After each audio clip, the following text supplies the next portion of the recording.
So hello class, welcome to Prithvi. इस YouTube channel की नई वीडियो में आप सभी का स्वागत है। उम्मीद करता हूँ आप सभी लोग स्वस्थ होंगे। तो बच्चों, in this video we are going to discuss about the numericals based on the chapter that is work energy and power.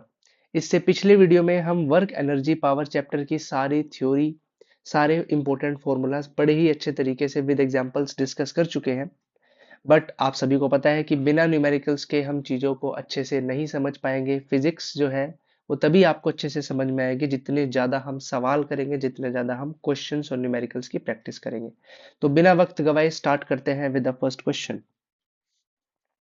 तो बच्चों, पहला क्वेश्चन है, a force of 7 newton act on an object, the displacement is 8 metre in the direction of the force. Let us take it that the force act on the object through the displacement. What is the work done in this case? देखिए, simple सी बात है। कहता है कि हमारे पास एक body है कुछ इस प्रकार, और इस बॉडी पर एक फोर्स जो है वो फोर्स लग रहा है बच्चों, दैट इज 7 न्यूटन। और क्या होता है, इस फोर्स के कारण ये जो बॉक्स है, ये जो बॉडी है, वो डिस्प्लेसमेंट करना स्टार्ट करती है, यानी कि वो अपनी पोजीशन से मूव करती है और इस प्रकार वो चलती है। फोर्स कंटिन्यू लग रहा है, मूवमेंट के दौरान भी फोर्स लग रहा है। और वो बॉडी यहाँ से सपोज कीजिए यहाँ इस प्रकार जाती है, अपनी पोजीशन को चेंज करती है, और जो दूरी तय करती है, जो डिस्प्लेसमेंट है बच्चों, वो आपको सवाल में दी हुई है 8 मीटर। आपको सवाल में क्या कैलकुलेट करना है? You have to calculate the work done. तो बच्चों, अभी हम फॉर्मूला पढ़ के आए हैं कि जो वर्क डन होता है बच्चों, वो किसके बराबर होता है? फोर्स इनटू डिस्प्लेसमेंट के बराबर होता है। ये फॉर्मूला हमने बड़े अच्छे तरीके से पढ़ा है। ठीक है, तो बच्चों सवाल में फोर्स आपको दिया हुआ है, कितना दिया हुआ है? 7 न्यूटन। इनटू में डिस्प्लेसमेंट कितनी हुई है? 8 मीटर। तो बच्चों उत्तर कितना आ जाएगा? 7 × 8, दैट इज 56 न्यूटन मीटर। और बच्चों न्यूटन मीटर ही यूनिट को हम क्या बोलते हैं? 56 जूल्स। और जूल ही बच्चों एसआई यूनिट होती है वर्क डन की, है ना? ये हमने लास्ट लेक्चर में डिस्कस किया था। अच्छा, ऐसा यूनिट जूल होती है, तो सीजीएस में कितनी होती है ये भी मैंने बताई थी। सीजीएस यूनिट जो होती है वर्क डन की, वो कितनी होती है? दैट इज ईआरजी, है ना? और आपको ये भी बताया गया था कि 7 जूल कितने ईआरजी के बराबर होता है? That is 10⁻7 ERG. ठीक है जी। तो वैसे तो यही हमारा फाइनल उत्तर है, और अगर आप इसको सीजीएस में कन्वर्ट करना चाहें तो बच्चों 56 जूल जो है ये किसके बराबर हो जाएगा? That is equal to 56 into 10⁻7 E R G, अगर सीजीएस यूनिट यानी छोटी यूनिट में आपको आंसर चाहिए। क्लियर है बच्चों न्यूमेरिकल? अगले न्यूमेरिकल की तरफ बढ़ते हैं। तो बच्चों next question is, the kinetic energy of an object of mass m moving with a velocity of 5 meter per second is 25 joule. What will be its kinetic energy when its velocity is increased 3 times? चलो सवाल को diagram से समझते हैं। देखो, सवाल में कहता है हमारे पास एक बॉडी है, ये हमने एक बॉडी बनाई, और सपोज करो इस बॉडी का मास m है। सवाल में दिया है बॉडी का मास m है, और बच्चों ये बॉडी है ना, ये बॉडी मूव कर रही है। तो बच्चों अगर बॉडी मूव कर रही है और किस वेलोसिटी के साथ मूव कर रही है, सवाल में दिया है 5 मीटर पर सेकेंड। और बच्चों ये हमने हमेशा से डिस्कस किया है, लास्ट लेक्चर में भी बताया था कि कोई भी बॉडी अगर मूव कर रही होती है तो उसके अंदर कौन सी एनर्जी होती है? उसके अंदर काइनेटिक एनर्जी होती है, जिसका फॉर्मूला क्या होता है? Half into M into V square, where M is the mass of the body, V is the velocity of the body. और सवाल में ये काइनेटिक एनर्जी गिवन है, कितनी है? 25 जूल। तो पूछा क्या है सवाल में? कहता है भाई जब 5 मीटर पर सेकंड की वेलोसिटी से वो बॉडी चल रही थी तब काइनेटिक एनर्जी इतनी थी। तो बताओ अगर वेलोसिटी को 3 गुना कर दें तब बताओ काइनेटिक एनर्जी कितनी होगी? ये सवाल पूछा है। तो बच्चों एक बार मास निकाल लेते हैं, इस बॉडी का मास कितना होगा। तो बच्चों काइनेटिक एनर्जी गिवन है 25, that is equal to half. Mass हमें पता नहीं है, m है, और v आपको दिया हुआ है 5, इसका स्क्वायर हो जाएगा। इस 2 को यहां पर ले जाएंगे तो 25 टू जा 50,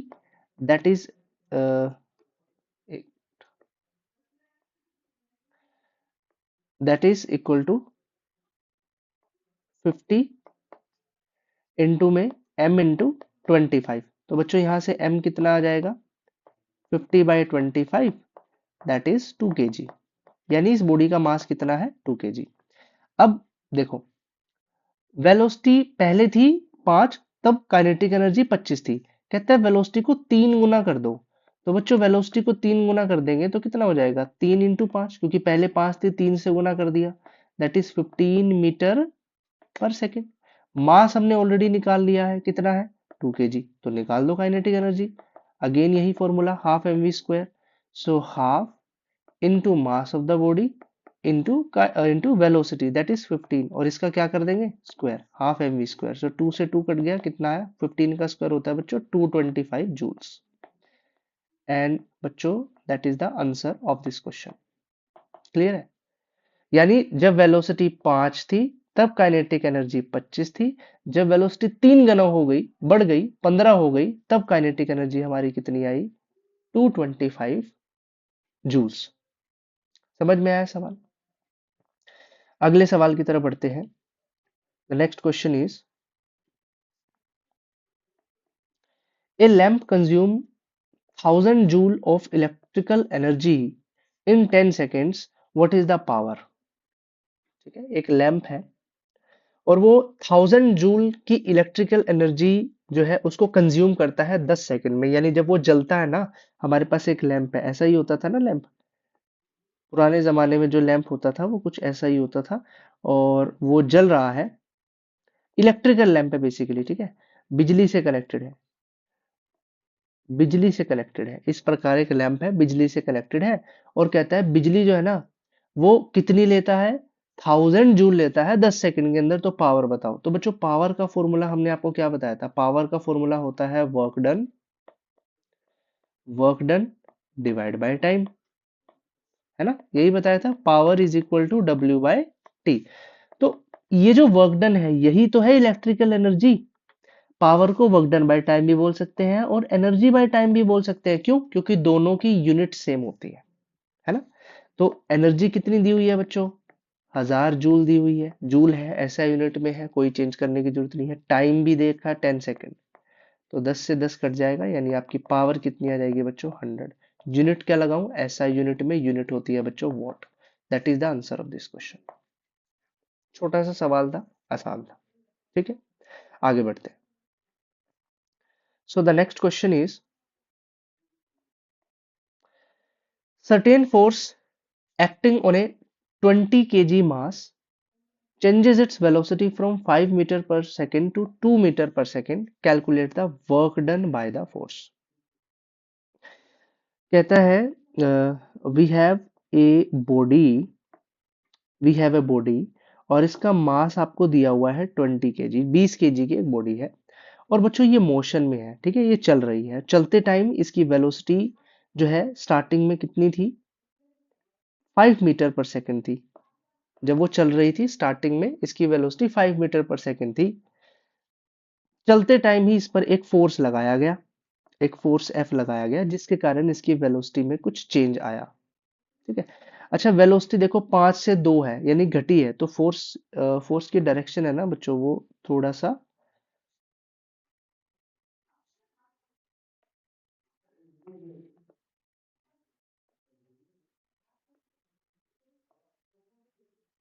जो फोर्स की डायरेक्शन होगी वो इस डायरेक्शन में होगी ना, क्योंकि रोक रहा है इस बॉल की, वेलोसिटी कम कर रहा है। 5 से कितनी हो गई बच्चों, 5 से इसकी वेलोसिटी कितनी हो गई 2 मीटर पर सेकंड हो गई, यानी वेलोसिटी घट गई। तो इस फोर्स ने कितना वर्क डन किया, ये वर्क डन आपको कैलकुलेट करना है। क्लियर है बच्चों? अच्छा देखो यहाँ पर डिस्टेंस की कोई बात नहीं की गई है, तो आपके दिमाग में कंफ्यूजन आएगी कि सर आपने तो बताया था कि वर्क डन जो होता है वो फोर्स इनटू डिस्प्लेसमेंट के बराबर होता है, ना तो सवाल में फोर्स की वैल्यू दी गई है ना ही डिस्प्लेसमेंट की वैल्यू दी गई है, तो कैसे वर्क डन निकालें? आप मुझे एक बात बताइए, वर्क डन की एनर्जी, वर्क डन की जो यूनिट होती है वो जूल होती है, एनर्जी की भी यूनिट जूल होती है, और जब बॉडी चल रही होती है तो चलते टाइम उसमें कौन सी एनर्जी होती है, and the answer is kinetic energy. तो 20 किलो की एक बॉडी 5 मीटर पर सेकंड की स्पीड से चल रही थी, तो उसकी कुछ काइनेटिक एनर्जी रही होगी। मैंने कहा वो काइनेटिक एनर्जी थी, काइनेटिक एनर्जी आई। आई मतलब काइनेटिक एनर्जी इनिशियल स्टार्टिंग में। जैसे इस पर एक फोर्स लगा तो अब उसकी स्पीड कम हो गई, मास तो सेम ही रहा, मास में तो कोई चेंज नहीं आया, बट स्पीड कम हो गई, 2 मीटर पर सेकेंड हो गई। अब उसकी काइनेटिक एनर्जी कितनी होगी, काइनेटिक एनर्जी एफ यानी फाइनल। तो यही तो वर्क डन होगा, कितना काम करना पड़ा इस काइनेटिक एनर्जी को चेंज करने में। तो that work done is equal to बच्चों kinetic energy final minus kinetic energy initial, इसको भी हम वर्क डन बोल सकते हैं। तो काइनेटिक एनर्जी फाइनल कितनी थी, final final that is equal to half into mass, mass कितना है बच्चों that is 20 into M v square, final velocity कितनी है 2 मीटर पर सेकेंड, तो 2 का स्क्वायर हो गया, minus kinetic energy initial that is half, mass तो वही रहेगा m इनटू v स्क्वायर, और v कितनी थी 5, यानी 5 का square.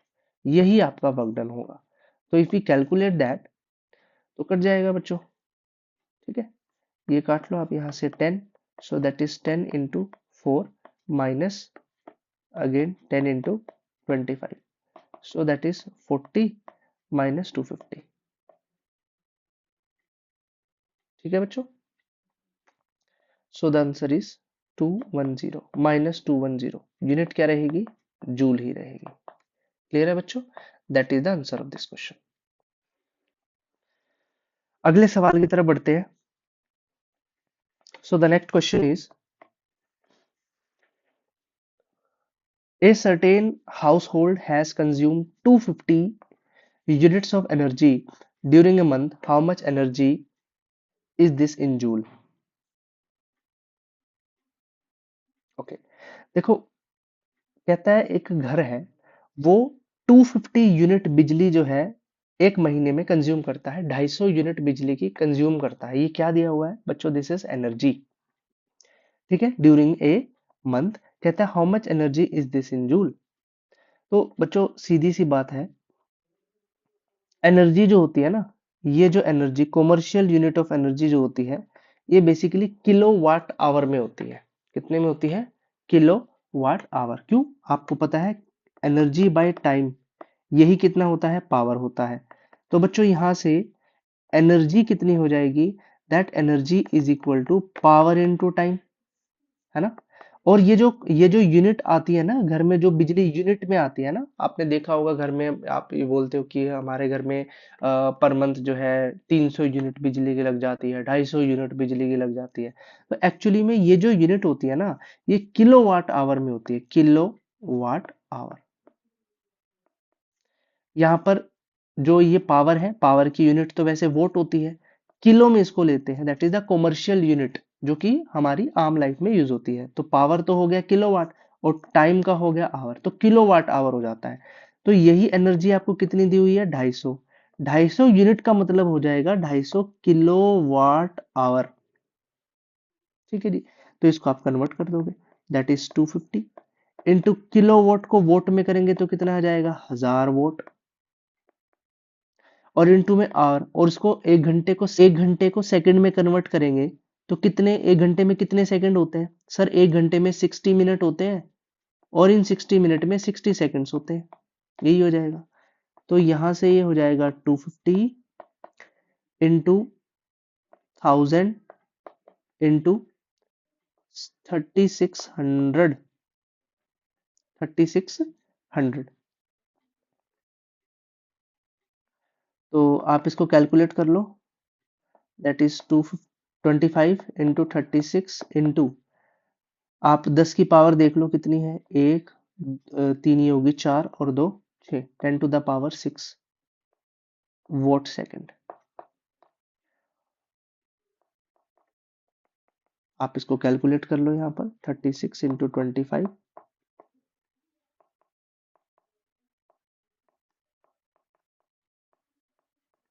so that is 900 into 10 to the power 6 joules, or you can also write down 9 into 10 to the power 8 joules. That is the answer of this question. ठीक है जी, चलिए बच्चों अगले सवाल की तरफ बढ़ते हैं। Next question is, an object of mass 40 kg is raised to a height of 5 meter above the ground. What is its potential energy? If the object is allowed to fall, find its kinetic energy when it is halfway down. देखिए, this is a good question. कहता है एक object इस प्रकार यहाँ पर एक ball ले लीजिए, हमेशा बॉल का एग्जांपल ले लीजिए, चीजें आसान रहेगी। 40 केजी की एक बॉल है और इसको हमने उठाकर एक सर्टेन हाइट पर रख दिया। हाइट कितनी है सर? हाइट आपको दी हुई है 5 मीटर। इस बॉल को उठाकर इस हाइट पर रख दिया, मास तो चेंज नहीं हुआ, मास यहाँ भी आपका 40 केजी ही रहेगा। इसको उठा के 5 मीटर की हाइट पर ऊपर ऐसे रख दिया, ठीक है। तो ऐसे में बच्चों पोटेंशियल एनर्जी कितनी होगी? Because what is potential energy? The energy possessed by the body due to change in its position, due to its position basically. So we know that the potential energy is equal to m into g into h. ये formula हम discuss कर चुके हैं। तो मास कितना है body का? 40। g कितनी है? g की वैल्यू आप 9.8 भी ले सकते हो, 10 भी ले सकते हो। सपोज कीजिए हम फिलहाल 10 ले लेते हैं ना, यहाँ g की वैल्यू को हम कितनी ले रहे हैं? 10 मीटर पर सेकेंड स्क्वायर। इनटू में हाइट, हाइट आपको दी हुई है 5 मीटर, तो आंसर कितना आ जाएगा? 5 चौका 20 और 2 जीरो ये। सो बच्चों that is the potential energy. Unit क्या रहेगी? यूनिट वही रहेगी, जूल। क्लियर है बच्चों? अब पूछा है कि if the object is allowed to fall, अब ये ऑब्जेक्ट नीचे गिर रहा है, ऐसे नीचे गिर रहा है। Find its kinetic energy when it is half way down. कहता है जब वो आधा रास्ता पूरा कर ले, यानी इस पॉइंट पर काइनेटिक एनर्जी कितनी होगी? देखिए एक बात बताइए, बॉल अब ऊपर से नीचे गिर रही है, ऊपर से नीचे गिर रही है। तो बच्चों जब वो ऊपर से, इस समय पर इसकी पोटेंशियल एनर्जी जो है वो हाईएस्ट है और काइनेटिक एनर्जी क्या है? 0 है। जैसे जैसे बॉल अब नीचे गिरना शुरू करेगी तो इसकी पोटेंशियल एनर्जी घटती जाएगी लेकिन काइनेटिक एनर्जी बढ़ती जाएगी। यानी इस पॉइंट पर आधे रास्ते पर इसकी पोटेंशियल एनर्जी क्या हो जाएगी? आधी जो है वो घट जाएगी और काइनेटिक एनर्जी आधी से बढ़ जाएगी। जितनी ये घटी उतनी ही काइनेटिक एनर्जी बढ़ जाएगी। तो बच्चों एक बात बताओ, इस पॉइंट पर आधे रास्ते पर पोटेंशियल एनर्जी कितनी होगी? पोटेंशियल एनर्जी हो जाएगी mgh। मास है कितना?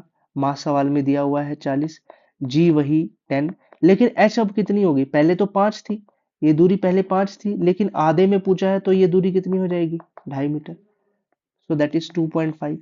सो if we solve that, that is 400 into 25/10, 0 से 0, 25 चौके 100 और 1000, दैट इज जूल। यानी आधे रास्ते पर पोटेंशियल एनर्जी, भाई ऊपर कितनी थी? ऊपर तो 2000 थी, लेकिन आधे रास्ते पर the potential energy is 1000 joule. तो घट गई ना पोटेंशियल एनर्जी, तो उतनी ही काइनेटिक एनर्जी बढ़ जाएगी। यानी यही काइनेटिक एनर्जी इसी पोटेंशियल एनर्जी के बराबर होगी, that is equal to 1000 joules. That is the answer of this question. So coming to the next question. Next question says calculate the work required to be done to stop a car of 1500 kg moving at a velocity of 60 kilometre per hour. हमें कितना work done करना पड़ेगा इस गाड़ी को रोकने के लिए जो कि 1500 केजी की है और वो 60 किलोमीटर पर आवर की स्पीड से चल रही है। तो इस तरीके का सवाल मैंने पहले भी किया है बच्चों। ये जो वर्क डन मुझे करना पड़ेगा इस गाड़ी को रोकने के लिए, that will be equal to the change in kinetic energy, or we can say that kinetic energy final minus kinetic energy initial। तो फाइनल काइनेटिक एनर्जी कितनी? क्योंकि गाड़ी को रोकना है, गाड़ी को रोकना है, तो that is equal to half into m into में v square minus half into m into u square। Clear है? तो यहां से मैं हाफ m कॉमन ले लूंगा, अंदर हो जाएगा v square minus u square. So that is equal to half into mass, mass दिया हुआ है 1500, इनटू में फाइनल वेलोसिटी। फाइनल वेलोसिटी क्योंकि गाड़ी को रोकना है तो फाइनल वेलोसिटी 0 हो जाएगी, तो 0 का स्क्वायर। और इनिशियल वेलोसिटी आपको दी हुई है 60 किलोमीटर पर आवर। बट याद रखें 60 किलोमीटर पर आवर है, इसको मीटर पर सेकंड में कन्वर्ट कर लेंगे और बच्चों जब भी किलोमीटर पर आवर को मीटर पर सेकंड में कन्वर्ट करते हैं तो 5/18 से गुना करते हैं। तो 6 से कट जाएगा 10, ये 3, that is 50/3। So you can write it here 50/3 और इसका क्या हो जाएगा स्क्वायर। तो simplify this, you will got your answer, that is equal to, ये 2 से इसको काट दीजिए, 750। सो 750 into minus of 2500/9, so that is equal to minus of 750 into 2500 divide by 9। तो आप इसको थोड़ा सा कैलकुलेट कर लीजिए, 75 इंटू 25 कर लोगे,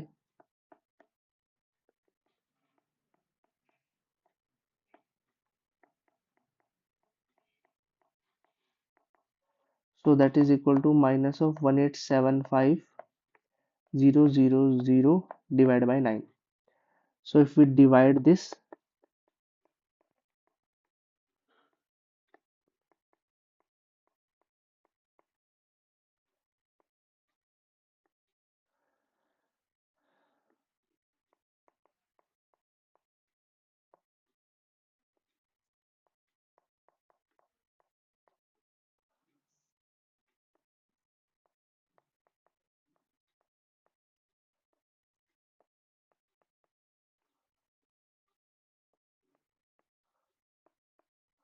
so the final answer will be minus 208,333.33। Unit क्या रहेगी, joules. So that is the answer of this question. Clear है जी। So coming to the next question, the next question is a crane pulls up a car weighing 500 kg to a vertical height of 4 meter, calculate the work done by the crane। एक crane है वो एक car को ऊपर की तरफ pull करती है up to height of 4 metre, work done निकालेंगे। तो देखो सिंपल सी बात है, एक कार है 500 किलो की और उसको 4 मीटर की हाइट से ऊपर लेके गए, तो वर्क डन जो होगा ये पोटेंशियल एनर्जी ही तो होगी, क्योंकि पोजीशन के कारण एनर्जी आई है ना। कितना काम करना पड़ेगा उसे ऊपर उठाने में, जितनी उसके अंदर पोटेंशियल एनर्जी आई होगी। सो आप इसको पोटेंशियल एनर्जी से कर सकते हो, पोटेंशियल एनर्जी और the work done that is equal to m into ji into H. Okay, so mass कितना है, मास है 500 kg, जी की वैल्यू 10 ले लेते हैं और हाइट दे रखी है 4, तो 5 चौका 20 और 3 0 ये joule, that is the answer, simple. Clear है बच्चों, आगे बढ़ते हैं।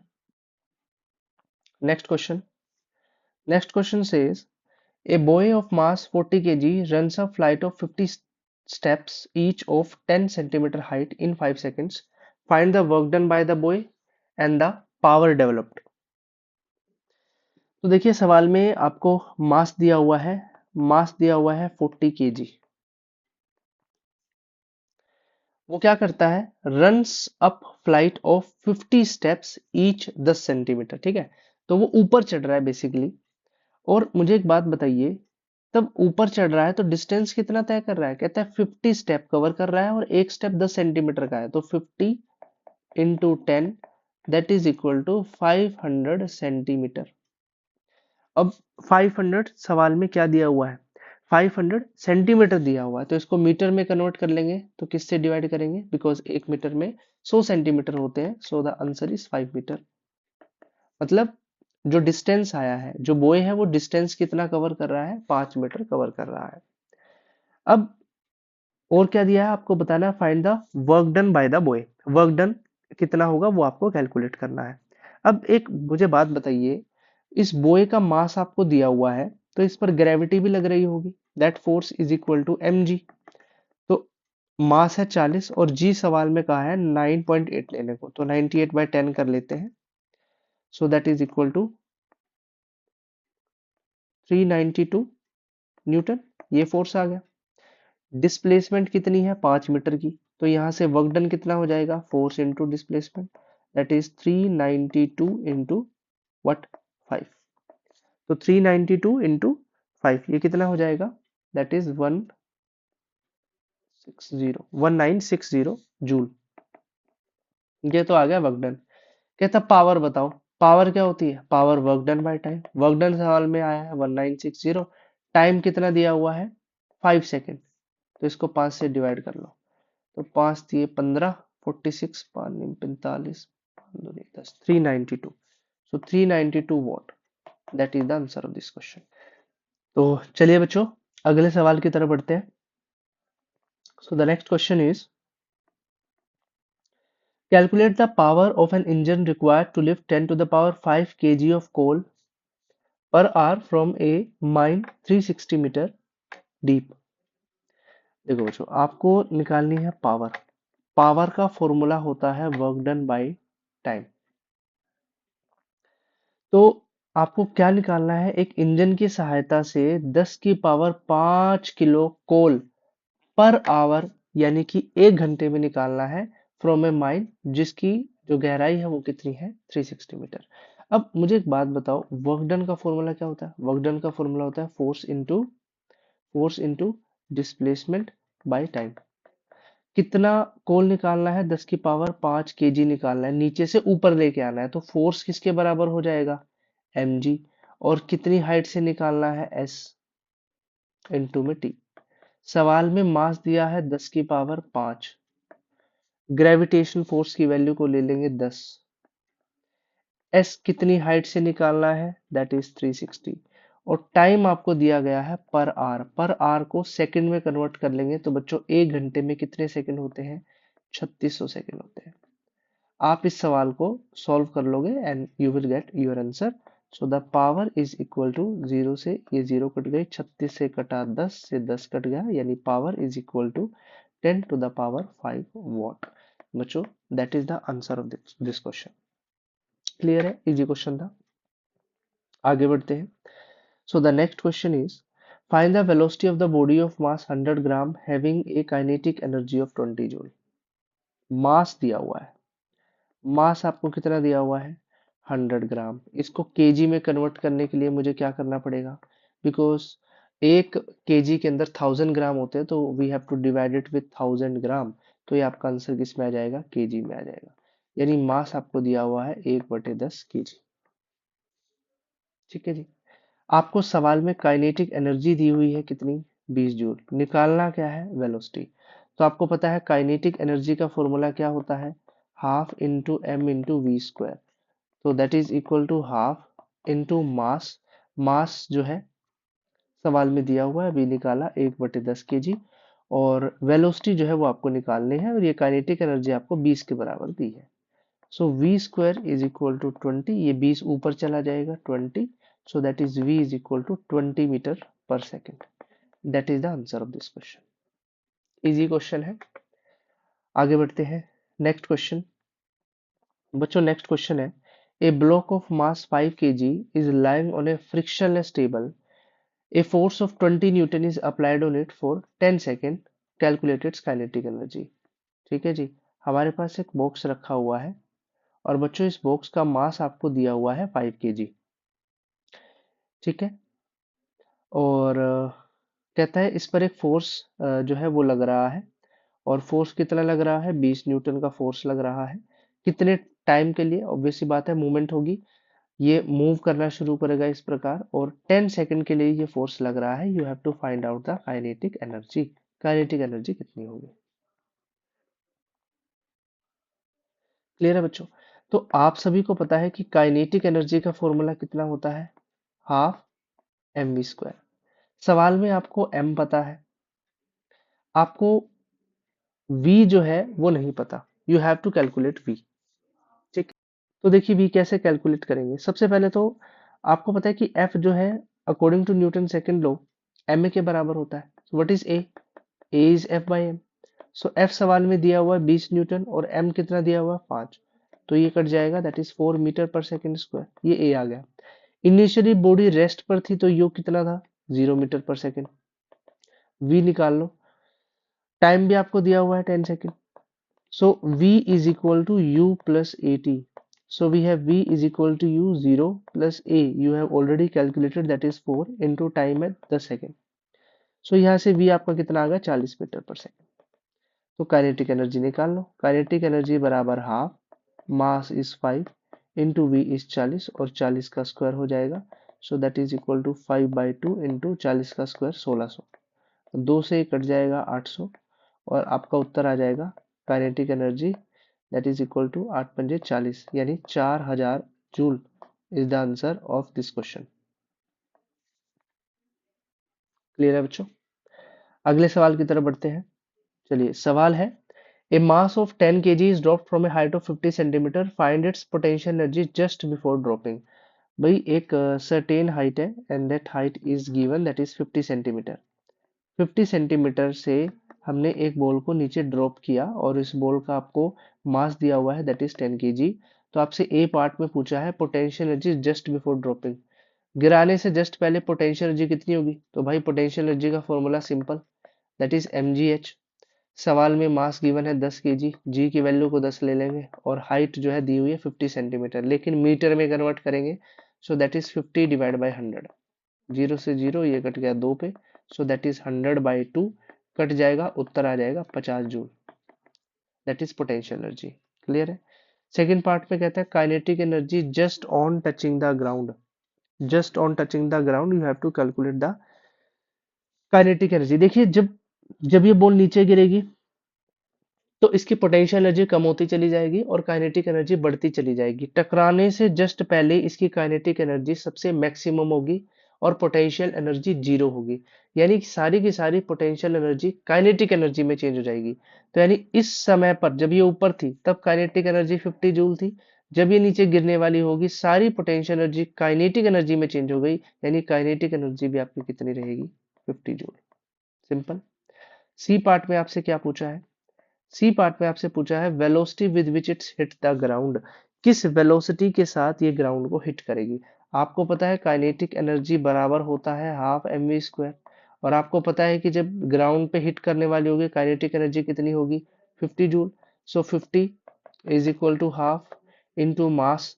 सवाल में मास दिया हुआ है दैट इज 10 इंटू में v का स्क्वायर जो हमें निकालना है, तो ये कट गया यानी 50/5 is equals to v square. So we have v square is equal to what? 10. So v is equal to under root 10 meter per second. That is the answer of this question. ठीक है जी, आगे बढ़ते हैं। Next सवाल। Next question is a man drop A 10 kg rock from the top of a 20 centimeter ladder. What will be its kinetic energy when it reach the ground? What will be its speed just before it hits the ground? ये तो same ही तरीके का question है। A man drop A 10 kg rock from the top of a 20 centimeter ladder. तो आप देखिए कि ये जो हाइट है, लेडर की हाइट आपको सवाल में दी हुई है 20 सेंटीमीटर। 20 सेंटीमीटर से एक रोक जो कि कितना है 10 kg का, उसको नीचे की तरफ ड्रॉप किया जाता है। Kinetic energy when it reaches the ground, वो आपको बतानी है कि काइनेटिक एनर्जी कितनी होगी। तो सिंपल सी बात है, ऊपर जो पोटेंशियल एनर्जी होगी वही नीचे काइनेटिक एनर्जी होगी। So potential energy is mgh। मास आपको कितना दिया हुआ है दैट इज 10 kg। जी कितना ले? 10 कहा है लेने के लिए, है ना, 10 लिखा हुआ है। और हाइट कितनी है? 20 सेंटीमीटर। इसको अगेन मीटर में कन्वर्ट कर लेंगे, 5 से कटेगा दैट इज 100/5, उत्तर आ जाएगा 20 जूल। तो यही आपकी काइनेटिक एनर्जी होगी नीचे दैट इज 20 जूल। फिर कहता है what will be its speed just before it hits the ground. So again kinetic energy का formula that is half mv square. Kinetic energy आपकी अभी निकाली 20, हाफ इंटू मास सवाल में दिया हुआ है 10 इंटू वी स्क्वायर। यहाँ से आप निकाल लीजिए। तो यहाँ से वी स्क्वायर कितना आ गया? 20/5 यानी 4। So v is equal to 2 metre पर second. That is the answer of this question. Clear है? ऐसे आपको चुटकियों में सवाल करने हैं। जितने ज्यादा सवाल करोगे उतनी ज्यादा आपकी स्पीड भी बढ़ेगी। अगले सवाल की तरफ बढ़ते हैं। Question number 15। देखिए सवाल कहता है compare the power at which each of the following is moving upward against the force of gravity. ठीक है जी, आपको क्या निकालनी है? You have to compare the power. A butterfly of mass 1 gram that flies upward at a rate of 0.5 metre पर second. तो अगर मैं फर्स्ट वाले पार्ट की बात करूं, आपको बेसिकली क्या है, दोनों केसेस में पावर निकालनी है और जो है कंपेयर करना है। पहले केस में पावर निकालनी है, क्या निकालनी है, पावर, क्योंकि ऊपर लिखा हुआ है कंपेयर द पावर। ठीक है, अब फर्स्ट पार्ट की बात करते हैं। कहता है बटरफ्लाई, बटरफ्लाई का मास आपको गिवन है 1 gram, that flies upward at the rate of 0.5 metre पर सेकेंड, यानी v की वैल्यू दी हुई है 0.5 मीटर पर सेकेंड। अब देखिए m पता है, v पता है, कैसे निकाले पावर। देखिए बड़ा ही आसान तरीका है, ऐसी सिचुएशन में पावर के फॉर्मूले को चेंज कर देते हैं। क्यों? क्योंकि पावर किसके बराबर होती है, work done by time. Work done किसके बराबर होता है, force into displacement by time, है ना। अब फोर्स किसके बराबर होता है, mg। जब कोई बॉडी ऊपर की तरफ जा रही होगी तो mg फोर्स लगता है, इनटू s बाई टी। और बच्चों s बाई टी यानी distance by time, distance by time ये क्या होता है बच्चों, डिस्टेंस बाय टाइम ही आपका स्पीड होता है। सो पावर का फॉर्मूला बन गया m इंटू जी इंटू वी। तो आप इस फॉर्मूले का इस्तेमाल करके पावर निकाल लीजिए। P1 मान लेते हैं फर्स्ट पार्ट में। तो फर्स्ट पार्ट में मास आपको गिवन है, दैट इज इक्वल्स टू 1 ग्राम। तो 1 ग्राम है, 1 ग्राम को आप कन्वर्ट कर लोगे केजी में, तो इसको डिवाइड कर देंगे 1000 से, केजी में आ गया, मास हो गया जी। जी की वैल्यू होती है 10, और वी वेलोसिटी आपको दी हुई है 0.5 मीटर पर सेकेंड। तो 5/10 भी लिख सकते हैं इसको, ठीक है, 10 से 10 कट गया, सो 5/1000। तो आप इसको ऐसे भी लिख सकते हो, 5 इंटू 10⁻³ क्या वॉट। सिमिलरली दूसरे केस में पावर निकाल लोगे, a 250 gram squirrel climbing up on a tree at a rate of 0.5 metre पर सेकेंड। तो अगेन पावर निकालेंगे, that is m into ji into में v। सो मास कितना दिया हुआ है, 250 ग्राम। इसको केजी में कन्वर्ट कर लेंगे, 1000 से डिवाइड। उसके बाद g आपका दिया हुआ है 10, और v आपको दिया हुआ अगेन 5/10। इसको सिंप्लीफाई कर लो, ठीक है, ये गया 4 पे। So that is equal to 5/4 which is equal to 1.25 watt. ठीक है, तो ये देखो इसकी पावर 5 गुना 10 की पावर -3 है, और इसकी पावर 1.25 वोट है। That is the answer of this question. Clear है। अब कुछ एमसीक्यूज है, वो ट्राई कर लेते हैं। पहला एमसीक्यू कहता है कि an iron sphere of mass 10 kg has the same diameter as an aluminium sphere whose mass is 3.5 kg. Both spares are dropped simultaneously from a tower. When they are 10 meter above the ground, they have the same acceleration, they have the same momenta, they have the same potential energy, they have the same kinetic energy. देखिए थोड़ा सा logically सवाल का उत्तर देने की कोशिश करते हैं, ठीक है। पोटेंशियल एनर्जी का फॉर्मूला क्या होता है, mgh। काइनेटिक एनर्जी का फॉर्मूला क्या होता है, हाफ mv²। मोमेंटम का फॉर्मूला क्या होता है, p इक्वल टू mv, है ना। और एक्सेलरेशन, एक्सेलरेशन जब कोई बॉडी ऊपर से नीचे की तरफ गिर रही होती है, बिकॉज इसमें यही बात हुई हुई है ना। Both spheres are dropped, dropped, और जब कोई दो चीजें गिरती है तो जी की वैल्यू हमेशा फिक्स होती है, दैट इज 9.8 मीटर पर सेकेंड स्क्वायर। आप देखोगे जब हम पोटेंशियल एनर्जी, काइनेटिक एनर्जी और मोमेंटम निकालेंगे, वो मास पे डिपेंड करती है ना, तीनों चीजें मास पे डिपेंड करती है। एक आयरन की बॉल है, एक आयरन की बॉल है, और एक हमारे पास एल्यूमिनियम की बॉल है, सेम डायमीटर है, लेकिन मास अलग अलग है। इसका 10 किलो मास है, और इसका 3.5 केजी मास है। दोनों को ड्रॉप किया तो क्या चीज सेम रहेगी, ऑब्वियस सी बात है, एक्सेलरेशन सेम रहेगी। क्योंकि एक्सेलरेशन जब दो बॉडी फ्री फॉल कर रही होती है, तो जो जी होता है वो मास पे डिपेंड नहीं करता, जी की वैल्यू फिक्स होती है 9.8 मीटर पर सेकंड स्क्वायर, तो मास पे डिपेंड करता ही नहीं है, तो इसीलिए एक्सेलरेशन सेम रहेगी। Momenta, potential energy, kinetic energy same नहीं रहेगी, क्योंकि आप देख सकते हो मास पे डिपेंड करती है, मास पे डिपेंड, मास पे डिपेंड, है ना। सबसे ऊपर रहेगी तो पोटेंशियल एनर्जी मैक्सिमम होती है, जैसे जैसे नीचे जाएगी पोटेंशियल एनर्जी घटती चली जाएगी, काइनेटिक एनर्जी बढ़ती चली जाएगी, तो वो सेम कैसे रहेगी, सेम नहीं रहेगी। इसलिए इसका आंसर क्या आएगा, एक्सेलरेशन। आगे बढ़ते हैं। When a body falls freely toward the earth then its total energy is, increase, decrease, remain constant, first increase and then decrease, the answer is remain constant. ये हमने पढ़ा था throughout the motion the total energy is conserved, है ना। Example हमने पहले भी लिया था, जब एक बॉल को नीचे ड्रॉप कर रहे होते हैं, सबसे ऊपर potential energy maximum, kinetic energy minimum.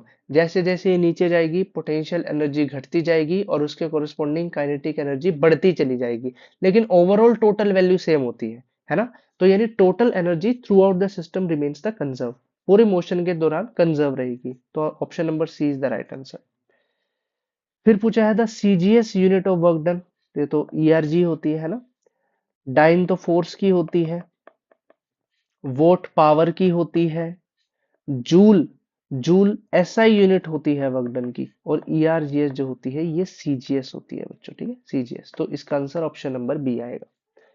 19 question में कहता है in case of negative work done the angle between the force and displacement is, negative work done का मतलब ये है कि फोर्स और डिस्प्लेसमेंट अपोजिट डायरेक्शन में हो। जैसे जैसे बॉल को मैं ऊपर की तरफ फेंकता हूँ, है ना, ऊपर की तरफ फेंकता हूँ, तो डिस्प्लेसमेंट कहाँ हो रही है, ऊपर की तरफ, एस ऊपर की तरफ है, लेकिन नीचे की तरफ ग्रेविटेशनल फोर्स लग रहा है एफ नीचे की तरफ, तो एंगल कितने का हो गया, 180 डिग्री का।